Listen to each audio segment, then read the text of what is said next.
Shriraj Nair, if you are reading such a committee, you should take all the points, don't just selectively interpret it, is one point made by Tariq Khan. The second point that he makes is that if the Prime Minister, the Chief Minister's photos are there on the Waqf website, then does the government not have to take responsibility for how matters in the Waqf are run? That's the point being made by the SP spokesperson. Please respond. Well, we have been very clear from the day one. This Waqf board needs to be scrapped because the way the Waqf board is claiming properties after properties, they're claiming ancient temples. Islam came in existence 1400 years back.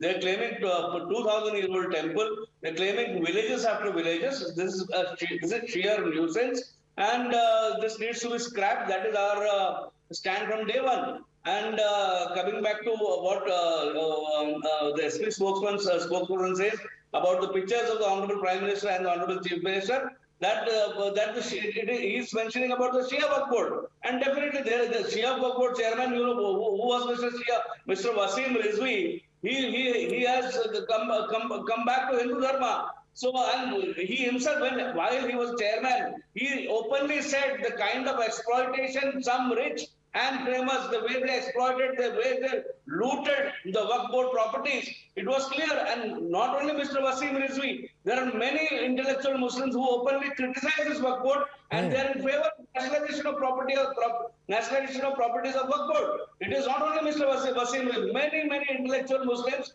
are very clear. There is a lot of fraud going on in the name of Waqf, which needs to be addressed, and all properties should, as Yogi Adityanath said, the properties of the Waqf belongs to the Revenue Department. So this should go back to the Revenue Department, Rajasthan Vibhag. We are very clear about it. Okay, Sudha Mishra now. Dr. Sudha Mishra, सवाल ये उठता है, योगी आदित्यनाथ कह रहे हैं कि वक्फ board के नाम पे जो माफियागिरी हो रही थी उसको बंद किया जाना चाहिए. जेपीसी की रिपोर्ट भी अब सामने आई है, फाइनलाइज हो गया जेपीसी के द्वारा, और हो सकता है इस सेशन में भी आ जाए, बजट सेशन में ही ये वक्फ अमेंडमेंट बिल पास किए जाए. अगर ये एक पार्लियामेंट्री तौर पे इसको अगर अप्रूव किया जा रहा है, इस पे क्या आपत्ति हो सकती है?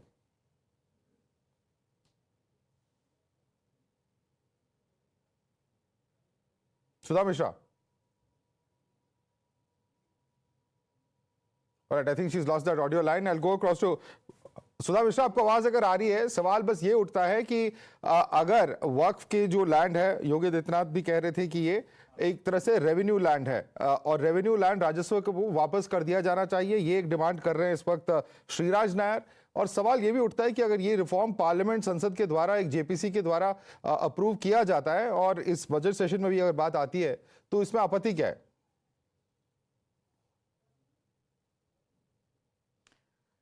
माधव जी, आपत्ति किसी बात पे नहीं है. आपत्ति इस बात पे है कि जिसका बेस बना के योगी आदित्यनाथ जी बात कर रहे हैं, उससे कुछ दूरी पे एटा भी है.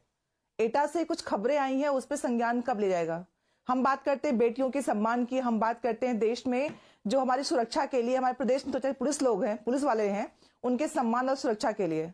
आपने देखा होगा, एक जेलर ने अपनी वीडियो पोस्ट करके बताया है कि पुलिस वाले अच्छे हैं लेकिन कितने मुश्किल में हैं, और कैसे मुस्लिम लड़कियों की डिमांड करता है उसी जेल का जो जेलर है. संभल से कितना दूर है. वक्फ बोर्ड की बात कर रहे हैं, हिंदू मुस्लिम की बात कर रहे हैं, देश के बेटियों की बात कब करेंगे आप? चलिए छोड़ देते हैं इस बात को भी. हमें आपत्ति किस बात पे, बात इसकी नहीं है. इस देश में जो माहौल बना दिया जा रहा है, जो चीज नियम से करनी है उसके लिए बार बार ये बयानबाजियां क्यों? जो संविधान से तय होना है, जिनको नियम और कमेटियों से तय होना है, जेपीसी के बाद जो काम होगा, जो नियम बनेगा, कानून बनेगा, उसके बाद होना है, उस पर इस तरह की अनर्गल टिप्पणियां क्यों? वो भी उस व्यक्ति के द्वारा जिसके हाथ में प्रदेश की शासन व्यवस्था है.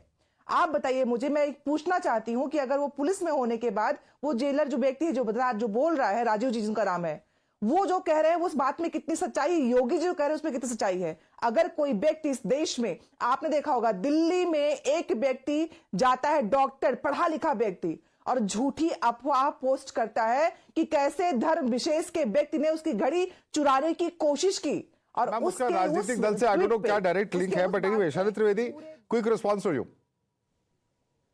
Madhav, there's a saying in Hindi कि अगर मेरी दिल्ली से आगरा की दूरी 200 किलोमीटर तो मेरी उम्र क्या है? मतलब हाउ इज द गरीबी, बेरोजगारी और the national problems have got to do with what is happening in the Waqf board? We are talking about illegal occupation of public land. Public land belongs to all our panelists. Public land belongs to every person from the president to the smallest man on the street. So it needs to go back. It has nothing to do with गरीबी बेरोजगारी. गरीबी बेरोजगारी तो दूर होगी जब ये property देश को मिलेगी, देश के काम आएगी. 78% प्रॉपर्टी जो है इलीगली कब्जा की गई है, जिसका गलत इस्तेमाल हो रहा है. हैदराबाद में एक मार्केट है दैट इज कॉल्ड मीना बाजार. Out there they have let out properties worth lakhs. Whose rent should have been lakhs per month is being let out for 15 to 20 rupees, and it was in the Waqf board it was mandated to be sent to Makkah for the people who go from India as Hajis. Okay. That is being misused. The money is taken by cash by these people and is being misused. Okay.